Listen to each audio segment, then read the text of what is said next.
Hey guys, welcome back to AlgoYogi. We are doing graph series and our next problem in the list is number of closed islands. So let's go to LeetCode.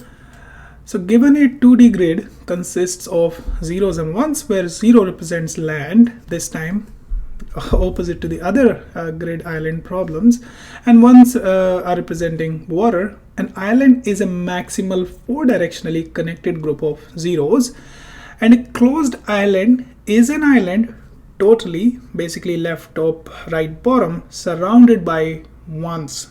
So this time we are not considering border as something that's also surrounded by water. So earlier we used to consider that this grid that's given to us, if you are on the border and it's an island, it's a land, then outside, out of bound, there is also water. This time that's not the case.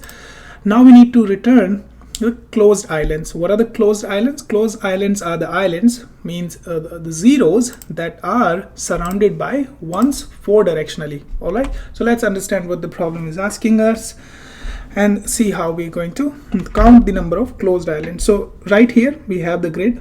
We have the grid right here. This grid will be given to us, it's rows and columns. So I'll just mark its rows, number of, so 0, 1, 2, 3, 4, 5, 6, 7. That's the number of columns. 0, 1, 2, 3, 4. All right. Now this time, ones meaning that is water, and 0 means it's land. All right, land. Now we need to find out closed islands. Closed island, this is what we need to find out. Well, in order to find that, we will first traverse our grid and see if there are any zeros that we find. Once you find that zero, then you run a DFS and then you try to explore the entire island that's connected to, at least like in an island itself, and then you also check at the same time, is it 4-directionally, this whole island is 4-directionally surrounded by water, which means ones. So what we are going to do is, like, let's say we start exploring this grid. So let's say we are exploring going basically like, from column by column, so rows by rows. So this row, if you're seeing ones, then you just ignore them or add them to your visited or whatsoever. Then you see basically one here, and then you see a 0. If you see a 0, that means it's an island, it's a piece of an island. Now you have to explore the entire island and also at the same time check if this whole island is basically surrounded by all the ones, and if it is not, then you return false. And if basically when you are running DFS on the 0 piece of island that you found, if this returns back basically true, that means it's a closed island, and you increase the number of closed islands. So what we're going to do is, honestly, I'll just write the pseudocode right here for us. So we'll have a DFS, and this DFS will be taking row and column, and if this row or C not in range, that means they're out of bounds, so we return false.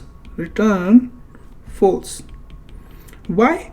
Because let's say if you were running DFS on this 0, that's piece of land, what will happen is if you try to explore further on top, then it's out of bound. That means it's not closed by another piece of water, because it's not given to us that out of bound there is water. So this time this is not a closed island, and anything connected to it will also not be a closed island. So but what we will do is, we will not return immediately false from here.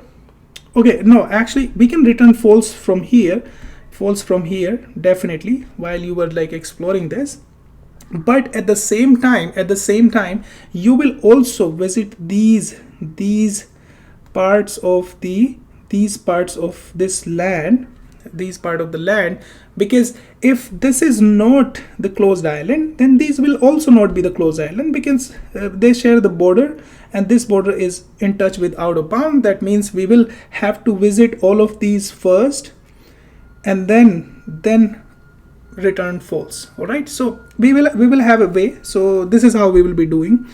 And there is another case is if this grid, basically grid value R and C that you were exploring, let's say you were exploring this 0 right now, you were exploring this 0 right now. I'm just gonna clean up our grid. We were exploring this grid right now. So what will happen is we're gonna try to explore its neighboring cells, all 4 directionally. We have to check that those are actually 1. So if this, let's say if I was exploring its neighbor on the top and it is equals to 1, or this R and C has already been visited, so in visited set, in visited, then I will return true. Otherwise, I'll have a variable called closed and I will mark it true in the beginning. And the reason I'm doing it, I can actually just call directly all 4 directionally. I can return those DFS, but even if one of the cells fails to actually be surrounded by water, that means all the connected land to that particular cell, just like we noticed in this one, I will still want to visit this, and then return false. So what I'll do is close and close and DFS on the basically bottom. So we can say top and C, and at the same time we will basically have closed. I mean, you know this step actually, but we'll just write it bottom and then closed DFS. R will remain same. This time let's change the column, and then closed and DFS. R will remain same, and then you return basically this closed. The reason I'm not just basically combining all of them and returning DFS and this and this and this, the reason is that because that will create a short circuit, and that means if this one fails, and let's say this was basically here it was trying to go check the upper boundary of this particular land, then it will not allow us to go down and actually cover this whole island and mark these cells as visited, that we should be doing right here, which I forgot to add. Visited dot add and add this R and C, so that next time, let's say next time we come across some land that was, let's say it was right here, there was some piece of I would say some piece of island, let's say this one, how should I say it, like maybe like if we were to explore some 0, and then you are actually trying to access this side, but it has to be marked visited, because and also marked visited, so that we return true and not actually false from these sides. All right, so I think that will be all of it. And here if you will actually run this DFS on this grid, wherever you see 0, so these are not closed island, but when you come across this one, you will try to actually cover this entire island, and then you will realize that this island is actually closed. So this is the island. Let me just cover all of it. So this is one closed island, and then there is another closed island right here. Sorry, 0, this one, not ones. So these are the 2 closed islands that we will be returning, and this island is surrounded by and this one. So the answer here would be 2. All right, so let's get into the code now. Awesome.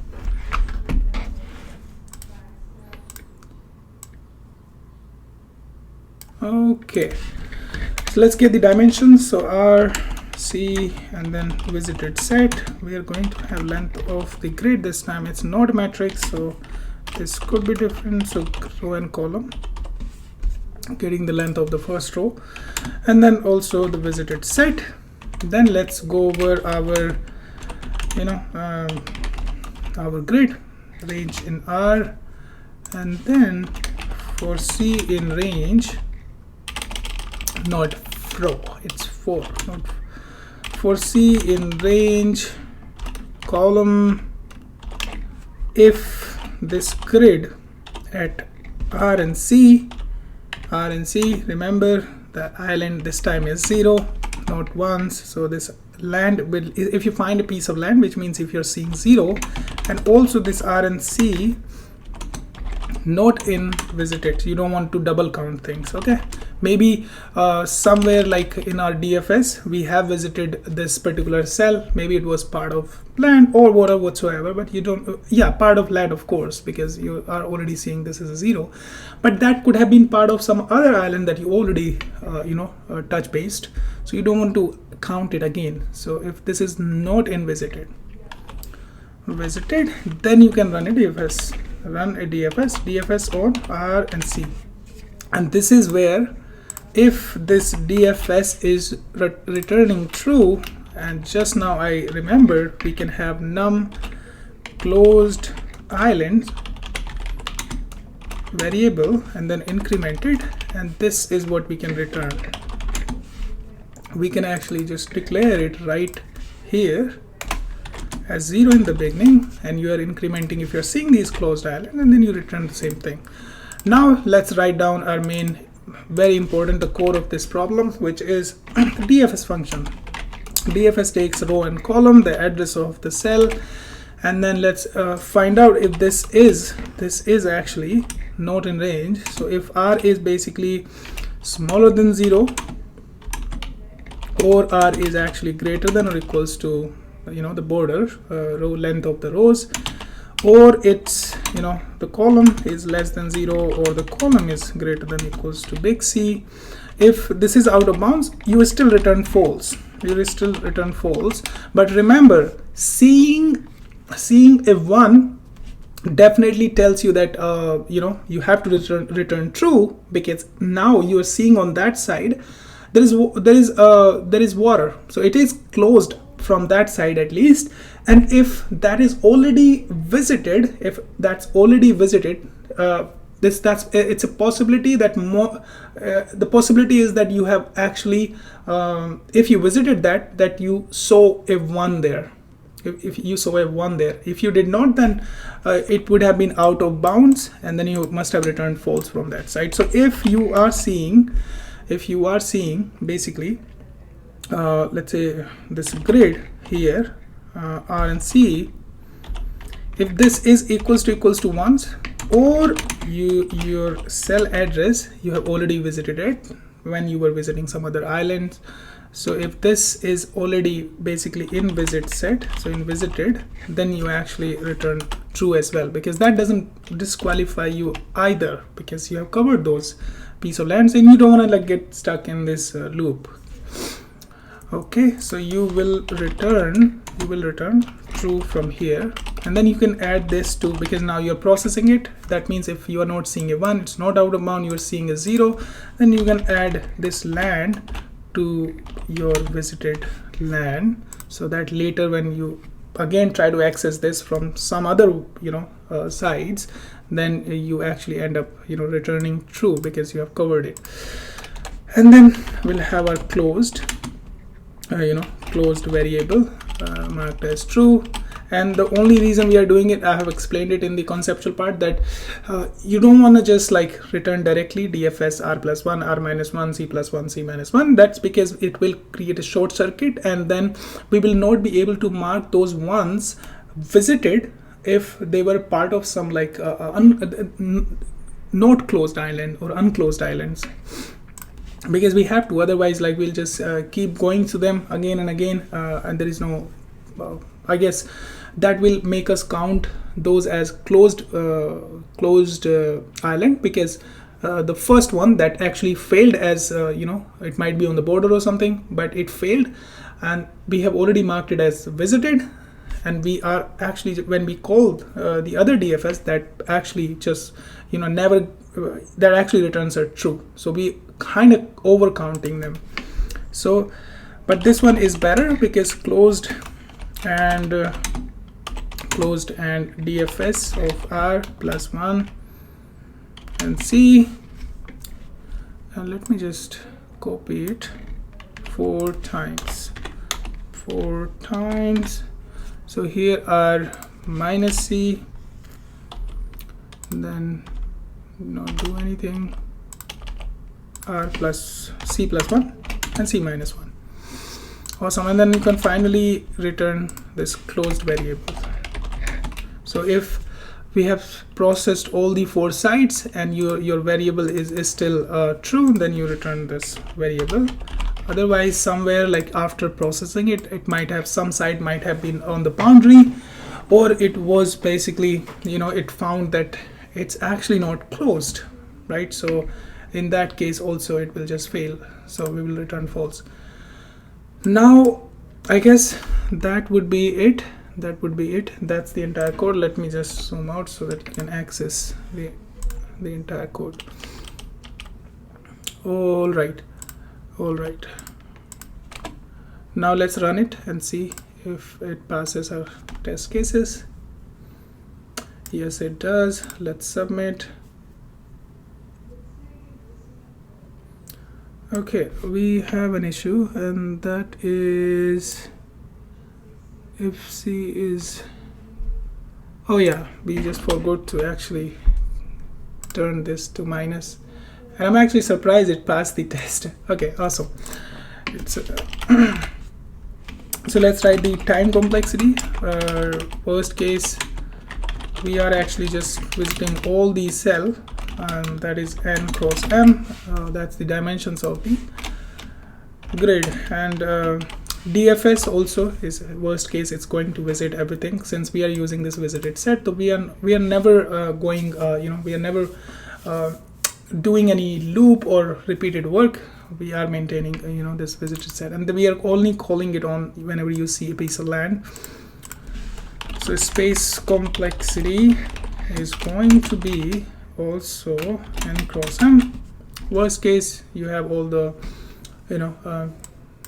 you just like at the end of the day, you will be adding it to your set as well. So I guess worst case, the border could be all ones, and then in the middle everything is 0. So n minus 1 and m minus 1 n minus 1 still makes the same thing, right? We will have to add everything to our visited set.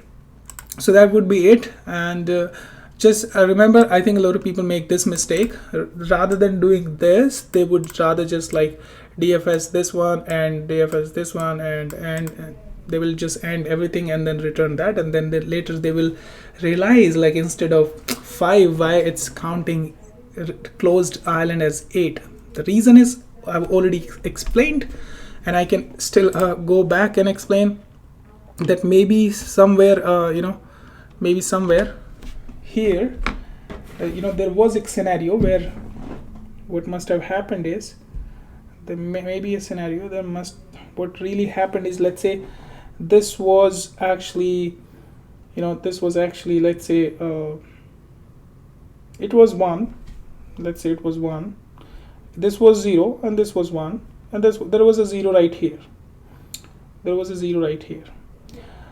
so what really, and there was a 0 right here. So what must have really happened is you started exploring this, you came to this 0, you basically try to access this, and this was also 1, just in case. So what you must have done, this 0 is part of basically this is an island altogether. Now this side is basically out of bound, but when you were actually exploring this and you went to explore this side, you actually said, actually what, I will mark this visited and return false from this. Instead of actually traversing this side as well, you mark this false, you mark this visited and return false. Then later when you actually came and started exploring, you try to explore this and everything, you process this island, but then you again started 1, ignore it, and then you saw this 0.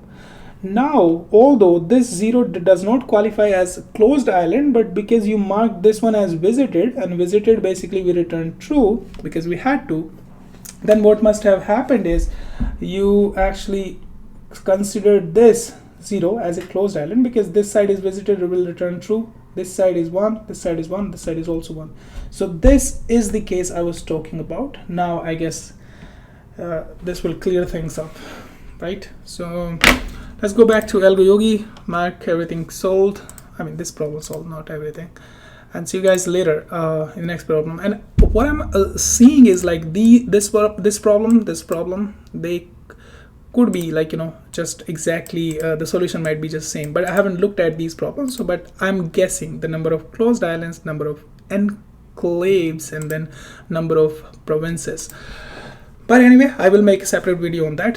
Yeah, I don't want to cover everything in this video, and I think it's already long. All right, see you guys later.